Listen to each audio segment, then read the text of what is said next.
¡Despierta! ¡Levántate! ¿Dónde está mi guión? Bien.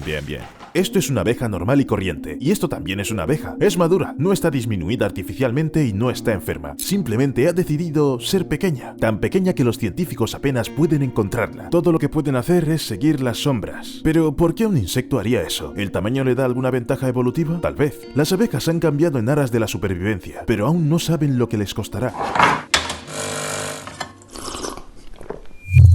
4 décadas. Ese es el tiempo que tardó el ornitólogo David Willard en recoger más de 100.000 aves muertas para una colección de museo. Aunque esto es ciertamente muy triste, los hallazgos han ayudado a aclarar una cosa interesante. Las aves han empezado a reducir su tamaño. Al parecer, la culpa la tiene el calentamiento global. Según los principios de la ecología, los animales de sangre caliente serán más grandes en climas más fríos y más pequeños en los más cálidos. Eso suena bastante razonable, pero esa regla no se puede aplicar a todos. Corrígeme si me equivoco, pero las abejas no parecen ser de sangre caliente, así que su cambio de tamaño depende de otra cosa y los caminos de los insectos se separaron por otra razón. La abeja que ves ahora se llama Perdita mínima y se considera una de las abejas más pequeñas del mundo. Mide poco menos de 2 milímetros. En comparación, las abejas melíferas normales miden entre 12 y 15 milímetros, y su aguijón mide 2 milímetros. Pero a pesar de esta diferencia de tamaño, Perdita mínima sigue siendo una abeja de verdad. Tiene un cuerpo con forma de abeja, patas, alas e incluso un aguijón,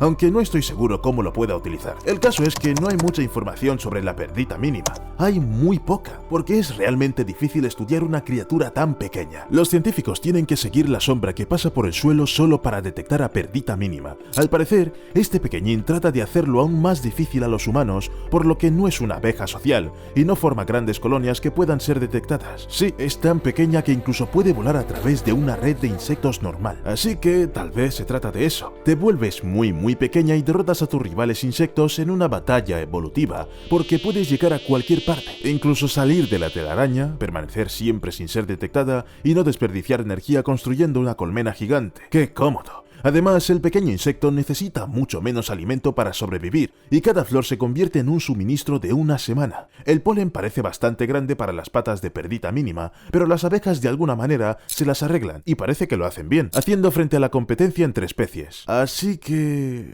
en la naturaleza es mucho más ventajoso ser pequeño que ser grande. No es tan obvio. Ser pequeño no es fácil. Por ejemplo, desde un punto de vista evolutivo, es más ventajoso para los mamíferos ser grandes. Los científicos incluso sugieren que cuando surge una nueva especie, su tamaño, por término medio, es ligeramente mayor que el de sus antepasados. Entonces, ¿por qué no todos los mamíferos tienen ahora el tamaño de los elefantes? Hay una fuerza opuesta en la naturaleza, y si la evolución, como el gran jefe, insiste en aumentar el tamaño, la extinción está siempre del lado de los animales más pequeños. Cuanto más grande es la criatura, más probable es que se extinga. Ve por ti mismo. Un animal más grande es más difícil de cazar. Un cuerpo más grande puede almacenar recursos. Una persona puede pasar días sin comer, mientras que una musaraña diminuta morirá de hambre mucho antes. Otra ventaja de tener tamaño más grande es la capacidad de viajar más lejos y encontrar comida. Y el calor. Los animales más grandes lo conservan mejor, por lo que es menos probable que tengan frío. Un montón de ventajas evolutivas. Por otro lado, un animal grande tiene más necesidades. Tiene que consumir más comida y agua para mantener su masa. Sí, es más difícil cazar algo grande, pero también es más difícil esconderse. Mientras que los animales pequeños pueden escapar de un depredador porque pueden meterse en alguna grieta. Y cuando llega la extinción, la mayoría de las ventajas de los animales grandes desaparecen. ¿Recuerdas los dinosaurios? Los más grandes no pudieron hacer frente a la extinción del Cretácico-Paleógeno y llegar hasta nuestros días. ¿Pero quién lo logró? Así es, las especies más pequeñas que pudieron esconderse, adaptarse y reproducirse rápidamente. Son las que evolucionaron hasta convertirse en las aves modernas. A la extinción le encantan las criaturas pequeñas. Probablemente porque hay dos poderosas fuerzas que se disputan el tamaño de los animales. No nos hemos convertido en el tamaño de los diplodocos, ni nos hemos disminuido hasta alcanzar los parámetros de las hormigas. ¿O qué es lo más pequeño de nuestro planeta? ¿Hay algún límite? Por supuesto. Los seres vivos más diminutos son las bacterias y otros tipos que solo pueden verse con un microscopio. Pero, ¿y si nos fijamos en algo más? No solo en los seres vivos.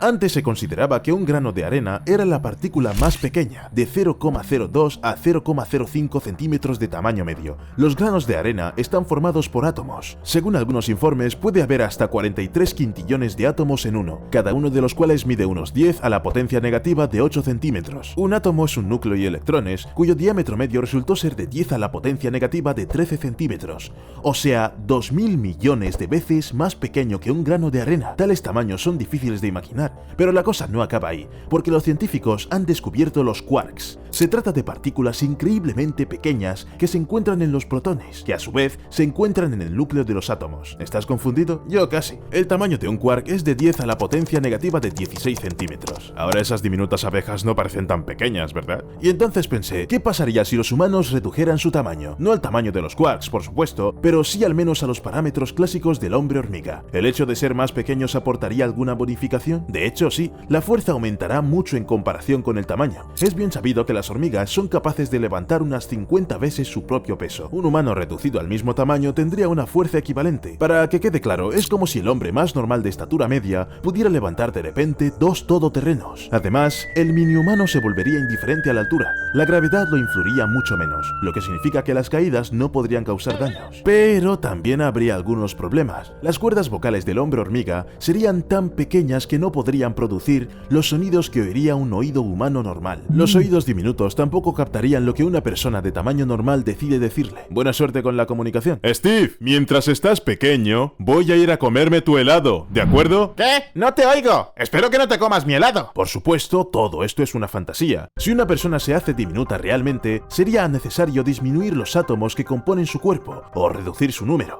Lo segundo es posible, pero solo hasta cierto punto, porque necesitamos que la persona siga funcionando. Y lo primero, los átomos no se reducen. La distancia media entre los protones y neutrones que componen el núcleo de un átomo y los electrones que los rodean no puede modificarse. Pero si de repente alguien consiguiera hacerlo y convirtiera a una persona en el tamaño de una hormiga, esa persona se volvería tan densa que caería por el suelo, literalmente. Pero la gente sigue creciendo y cambiando a lo largo de su vida. Se nota especialmente en los adolescentes. ¿Sabes lo rápido que crecen los niños pequeños? Los chicos crecen igual de rápido en el transcurso de un año o año y medio, las chicas un poco más lento.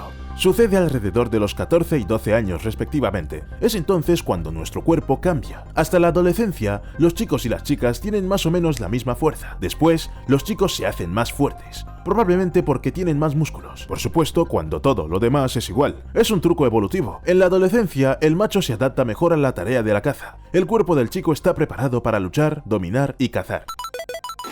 Ya está, hijo mío, basta de juegos. Es hora de que luches, domines y consigas comida. ¿Y qué pasa con la disminución? Eso también ocurre con la edad, cuando los discos intervertebrales, ¿ves ese espacio entre las vértebras?, se encogen gradualmente. Por lo general, los discos funcionan como amortiguadores durante los saltos y las carreras, pero al mismo tiempo constituyen aproximadamente una cuarta parte de la longitud de nuestra espalda. Por eso las personas mayores se vuelven entre 5 y 6 centímetros más bajas. Por cierto, los discos intervertebrales afectan a la estatura humana incluso durante el día. Si decides medir tu altura justo después de despertarte y vuelves a hacerlo unas 3 horas más tarde, verás una diferencia de aproximadamente 2,5 centímetros. La explicación es bastante sencilla. Cuando te acuestas, tus discos no se comprimen, lo que significa que te vuelves más alto. Oye, entonces tal vez todo el mundo disminuye con la edad. Quiero decir, no solo los organismos vivos, sino cualquier cosa más seria. ¿Los planetas? Y sabes, resulta que es verdad. Con el tiempo los planetas pierden su atmósfera, y entonces la actividad geológica se detiene y la superficie comienza a descomponerse. Todavía no está del todo claro cómo funcionan exactamente esos procesos, porque es bastante difícil estudiar los planetas en tiempo real. En un momento dado, los científicos llegaron a pensar que Mercurio, el planeta más cercano al Sol, había empezado a arrugarse como una pasa durante miles de millones de años de existencia. Hoy sabemos que, efectivamente,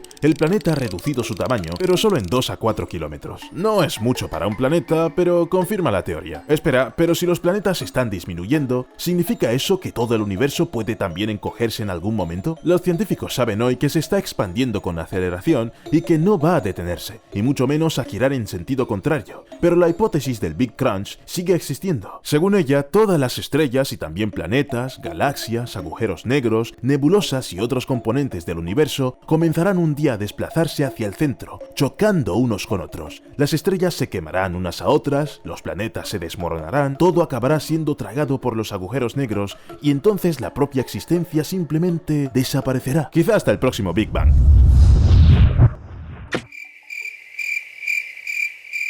Hasta luego.